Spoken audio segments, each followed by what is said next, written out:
নমস্কাৰ আপোনালোক সকলোকে পুনৰবাৰ স্বাগতম নাছমাই মজিদ বন্ধুসকল বলকতে চাওক আজি 9টা গুৰুত্বপূৰ্ণ খবৰ। প্ৰথমটো খবৰ, 4 দিনৰ ভিতৰত অসম দখল কৰিব বাংলাদেশে, সাজু হৈছে 5000 বাংলাদেশী সেনা। এই সন্দৰ্ভত প্ৰধানমন্ত্ৰী নৰেন্দ্ৰ মোদী আৰু কেন্দ্ৰীয় গৃহমন্ত্ৰী অমিত শ্বাহক মুকলিকৈ ভাবুকি বাংলাদেশৰ অৱসৰপ্ৰাপ্ত সেনা বিষয়াৰ। পৰৱৰ্তী খবৰ, ৰাজ্যবাসীলৈ জৰুৰী খবৰ, ৰাজ্যৰ লাখ লাখ লোকৰ বেংক একাউণ্টত জমা হৈছে চৰকাৰী ধন। ধন সোমোৱাৰ মেছেজ আপুনি পালেনে নাই? যদিহে মেছেজ পোৱা নাই তেন্তে এতিয়াই পৰীক্ষা কৰক আপোনাৰ বেংক একাউণ্ট। ৰাজ্যৰ লাখ লাখ লোকৰ বেংক একাউণ্টত জমা হ'ল চৰকাৰী ধন। অৰুণোদয় আঁচনিৰ হিতাধিকাৰী বেংক একাউণ্টত জমা হৈছে চৰকাৰী ধন। আপুনি ধন জমা হোৱাৰ মেছেজ পালেনে নাই? ৰাজ্যৰ 43,45,864 গৰাকী হিতাধিকাৰী বেংক একাউণ্টত জমা হৈছে ধন। কোনে কোনে লাভ কৰিছে এই ধন চাওঁ আহক। অৰুণোদয় আঁচনিৰ হিতাধিকাৰীয়ে লাভ কৰিছে ধন। বৃদ্ধ পেঞ্চন আঁচনিৰ হিতাধিকাৰীয়েও লাভ কৰিছে ধন। লগতে দিব্যাংগ, বিধৱা আৰু বৃদ্ধ পেঞ্চন আঁচনিৰো ধন জমা হৈছে বেংক একাউণ্টত।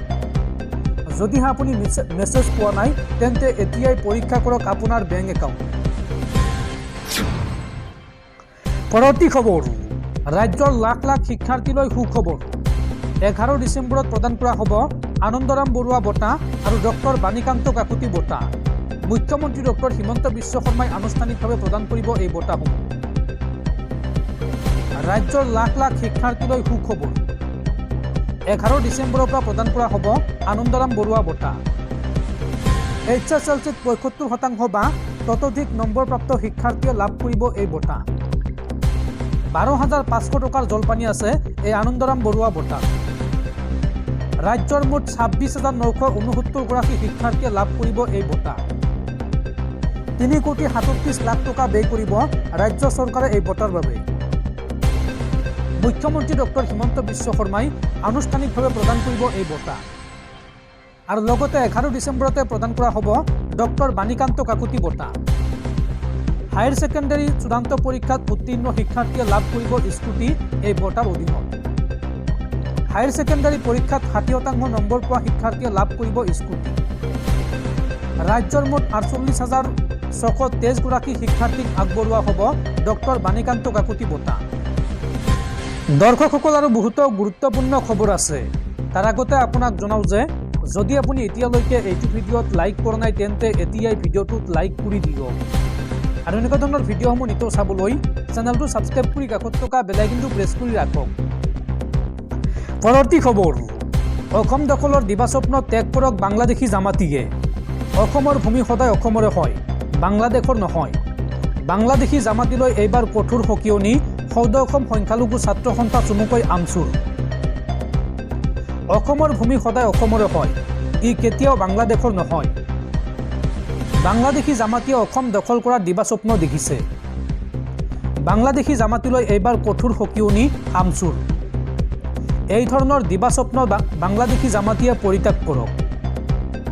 বাংলাদেশী জামাতীৰ এই ধৰণৰ দিবাস্বপ্ন কেতিয়াও বাস্তৱ নহয়। দিবাস্বপ্ন দেখা বাংলাদেশী জামাতীক হুংকাৰ আমচু নেতা আইনুদ্দিন আহমেদৰ। আইনুদ্দিন আহমেদে লগতে কয় যে বাংলাদেশত আজি সংখ্যালঘু লোকসকল নিৰাপত্তাহীনতাত ভুগি আছে। অসম দখল কৰিম বুলি ভবাতকৈ বাংলাদেশৰ সংখ্যালঘুসকলক নিৰাপত্তা দিয়ক বাংলাদেশ চৰকাৰে। এই ধৰণৰ মন্তব্য কৰা জামাতীক বাংলাদেশ চৰকাৰে গ্ৰেপ্তাৰ কৰক। এনে কথা কোৱা সকলৰ বিৰুদ্ধে ব্যৱস্থা ল'বলৈ ভাৰত চৰকাৰে হেঁচা দিয়ক বাংলাদেশ চৰকাৰক।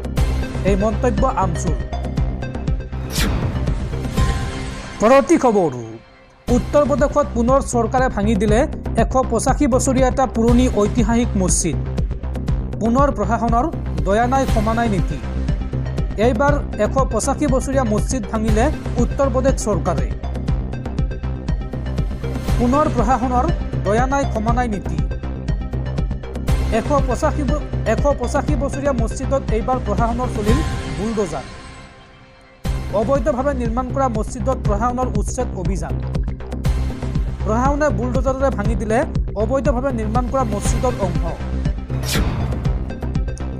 পৰৱৰ্তী খবৰ, অসমৰ 12খন জিলাত বৰ্তমান সংখ্যালঘুত পৰিণত হৈছে অসমীয়া আৰু এই মুহূৰ্তত ইজৰাইলৰ পৰা শিকক অসমীয়াই নিজকে শত্ৰুৰ পৰা কেনেকৈ ৰক্ষা কৰিব পাৰি। শত্ৰুৰ পৰা ৰক্ষা কৰিবলৈ পৰক ইজৰাইলৰ বুৰঞ্জী। ৰাজ্যবাসীক এই আহ্বান মুখ্যমন্ত্ৰী ডক্টৰ হিমন্ত বিশ্ব শৰ্মাৰ। ইজৰাইলৰ পৰা শিকক অসমীয়াই।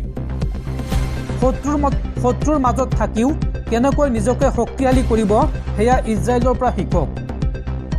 অসমীয়া যুৱক যুৱতীলৈ মুখ্যমন্ত্ৰী হিমন্ত বিশ্ব শৰ্মাৰ এই আহ্বান। অসমৰ 12খন জিলাত বৰ্তমান সংখ্যালঘুত পৰিণত হৈছে অসমীয়া।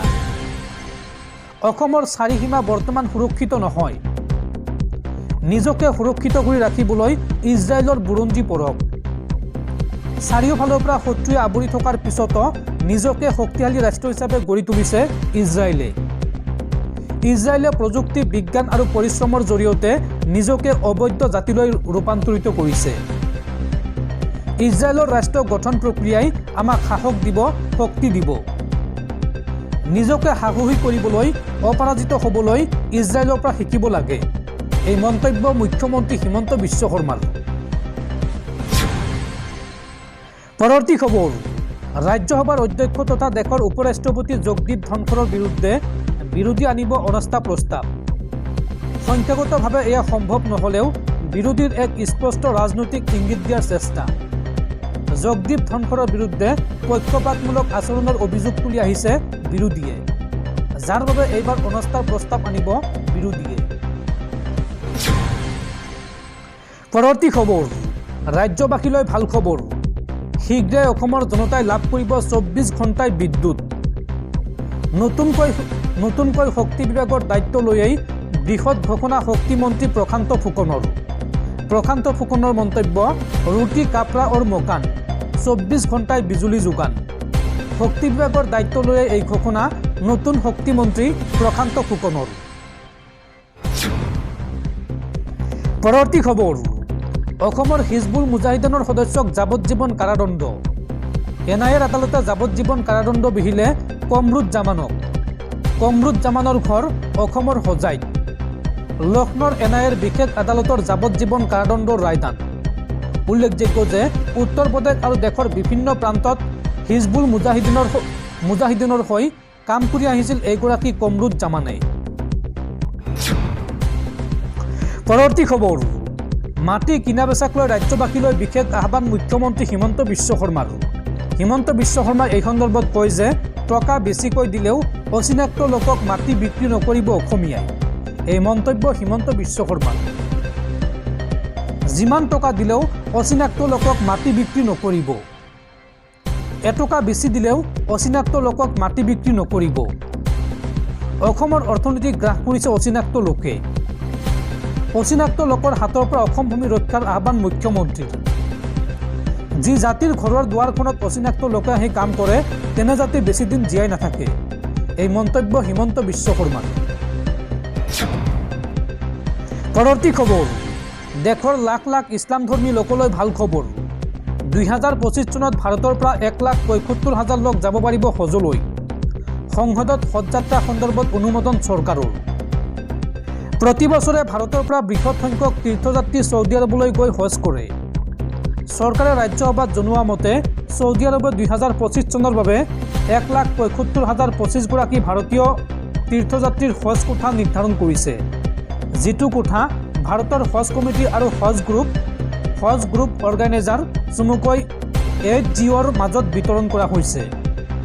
সংখ্যালঘু পৰিক্ৰমা মন্ত্ৰী কিৰেণ ৰিজিজুৱে এই সন্দৰ্ভত ৰাজ্যসভাত এক প্ৰশ্নৰ লিখিত উত্তৰত এই তথ্য প্ৰদান কৰে। তেওঁ কয় যে 2025 চনৰ কোঠা ভাৰতৰ হজ কমিটি আৰু HGOৰ মাজত 70.30 অনুপাতত ভাগ কৰা হ'ব। হজ 2025ৰ বাবে HGOসমূহক আবণ্টিত হজ তীৰ্থযাত্ৰীৰ কোঠা ভাৰতৰ মুঠ 1,75,025 জনৰ 30%, অৰ্থাৎ 52,507 জন। হজ কোটা আবণ্টন আৰু হজ গোটৰ সংগঠকসকলৰ সৈতে জড়িত চৰ্তসমূহ ভাৰত আৰু ছৌদি আৰৱৰ মাজত হোৱা দ্বিপাক্ষিক চুক্তিৰ দ্বাৰা বিভিন্ন স্থল বাস্তৱতাক লক্ষ্য কৰি পৰিচালিত হয়।